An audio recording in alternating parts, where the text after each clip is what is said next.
नमस्कार दोस्तों, मैं हूं दिनेश केवरा। स्वागत है आपका न्यूज़ टाइम एसटीएस न्यूज़ के ताज़ा अंक के अंदर। दोस्तों, राजनीति पर बात करते-करते एक चीज़ तो बड़ी क्लियर हो चुकी है कि मोदी जी को हार बर्दाश्त नहीं है।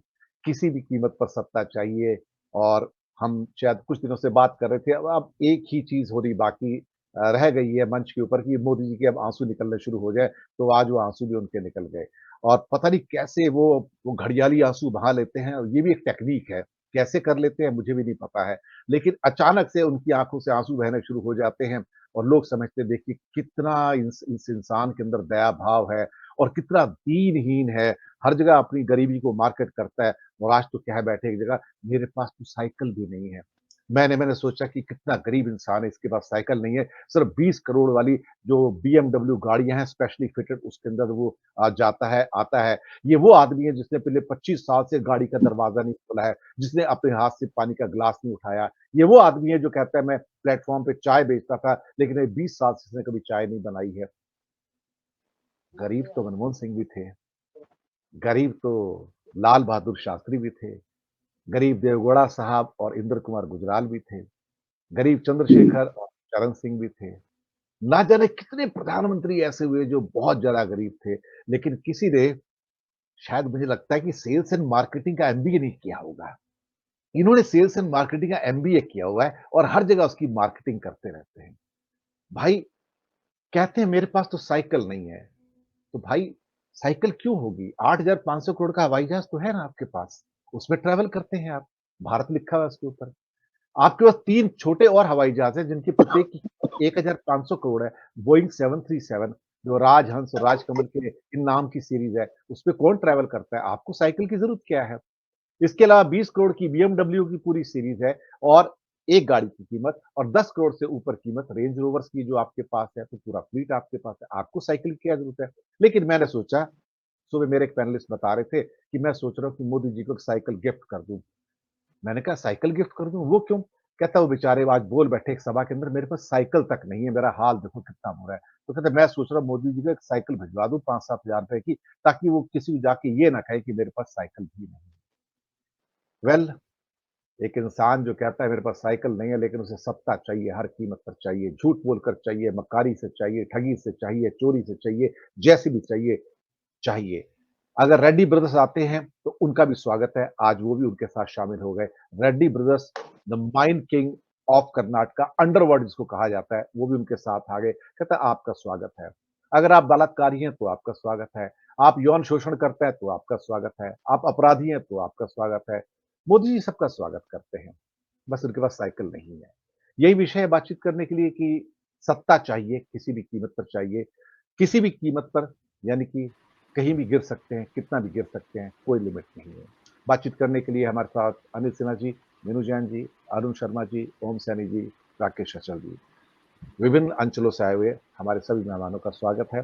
पैनल बड़ा है, उम्मीद करूँगा कि आप 7 से 8 मिनट में अपनी टिप्पणी समाप्त कर लेंगे ताकि सबको चांस मिल सके और बीच में अगर किसी और चैनल पर हमारे किसी मेहमान को जाना है, they can feel free, they can go, they can sign off after giving the first speech. Anil Sinha ji पहले आपके पास ही आता हूँ। इतनी सत्ता की हवस, इतनी, इस स्तर तक मैंने तो जीवन में नहीं देखा। 67 साल की उम्र है, इमरजेंसी से सारे इलेक्शंस देखे हैं, उससे पहले वाले भी याददाश्त हैं। लेकिन ऐसी सत्ता का लालच और कुर्सी का लालच कभी नहीं देखा किसी के अंदर, जो इस शख्स के अंदर है। अनिल सिन्हा जी। देखिए, ये आपने चर्चा अच्छी कर दी। लाल बहादुर शास्त्री का नाम लिया, नेहरू जी का भी नाम लेना चाहिए। पहले तो ये जो शुचिता है कि आप सत्ता में रहते हुए किस तरह से उपयोग करते हैं साधनों का और जो सुविधाओं का।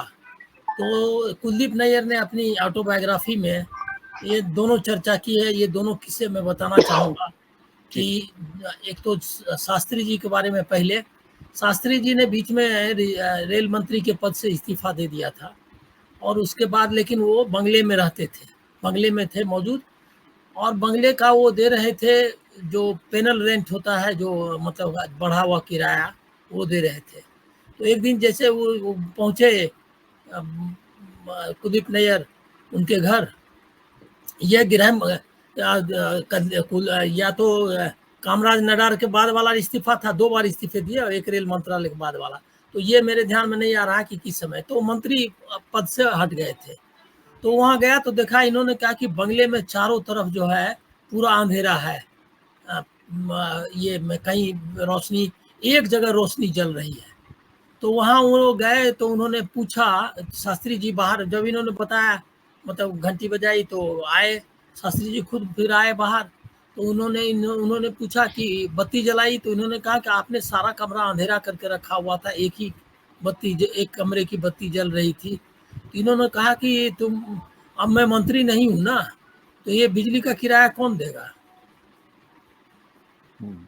और दूसरा किस्सा भी उन्हीं की किताब में है जिक्र, कि किस तरह से उनके जो बेटे ने एक बार वो आए और उनको पता चला कि गाड़ी जो है नहीं है उनकी ऑफिशियल गाड़ी। तो पता चला कि उनके बेटे ने कहीं वो ले गया है, मतलब ड्राइवर के साथ लेकर के चला गया है। तो बहुत गुस्सा हुए, उन्होंने कहा कि ये ऑफिशियल है कार, इसमें सिर्फ ऑफिस जाने के लिए और जो ऑफिस के जो काम है मीटिंग उसी के लिए, ये घर की सब्जी लाने के लिए और घर के लिए नहीं है कार। दूसरा एक किस्सा उन्होंने एक और बयान किया है, मतलब क्या कि देखिए क्या कितने ईमानदार लोग थे। ऐसे ही इसकी नींव जो है, जिस मुल्क की जो का लोकतंत्र का की नींव ऐसे नहीं पड़ी है।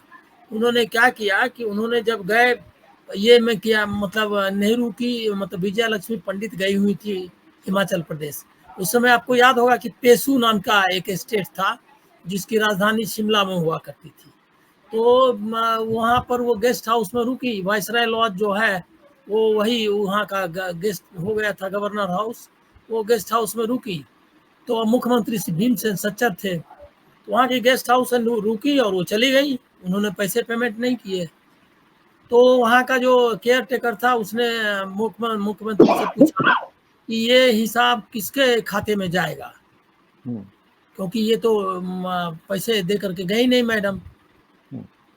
तो श्री भीमसेन सच्चर ने खत लिखा नेहरू जी को, ये डॉक्यूमेंटेड है, खत लिखा नेहरू जी को कि ये पैसे, मतलब ऐसे ऐसे बहन जी आई थी और वो गई, और बहन विजया ऐसे कुछ, वो तो दोनों दोस्त थे, तो उन्होंने लिखा कि आई थी और वो चली गई और पैसे नहीं थे, इसका मैं क्या करूं, ये तो सरकारी गेस्ट थी नहीं। वो मुख्यमंत्री कह रहा है कि सरकारी गेस्ट नहीं थी, मतलब चूंकि हमने नहीं बुलाया था किसी मीटिंग के लिए, तो कैसे उनको सरकारी गेस्ट बनाएंगे।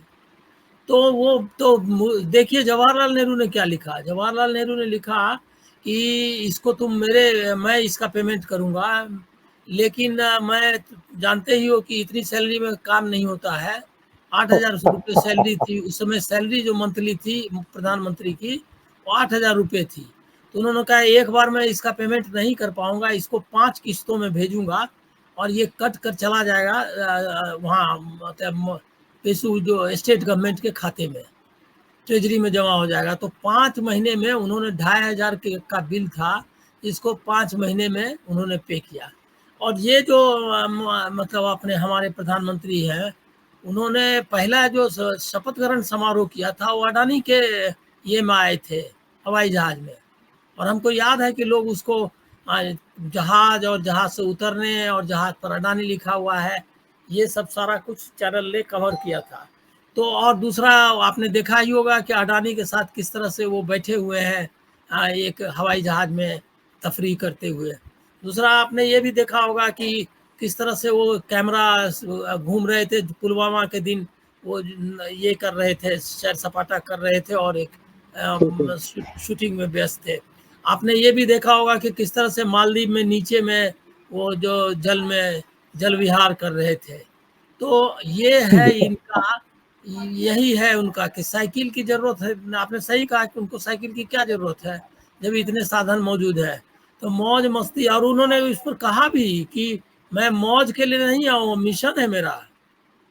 ये कोई कहीं कोट कर देख रहा था मुझे कि मेरे लिए मौज नहीं है ये शासन में आना, ये मिशन है। तो सबसे ज्यादा मौज तो वही कर रहे हैं। और दूसरा एक राहुल गांधी की भी चर्चा करनी चाहिए। राहुल गांधी ने जिस तरह से, जैसे ही उनको संसदीय उनकी खत्म हुई, ये तुरंत जब उनको नोटिस आया तुरंत उन्होंने मकान खाली कर दिया।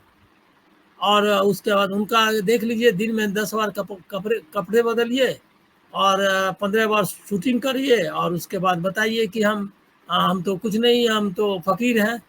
तो ये फ़कीर को ये झोला अब लोगों पर डिपेंड करता है कि वो झोला उसका तैयार करके उसको थमाते हैं और दरवाजे तक विदा करने के लिए जाते हैं। अब दरवाजे तक अगर नहीं जाएंगे तो ये कभी नहीं जाएंगे, लौट कर फिर आ जाएंगे।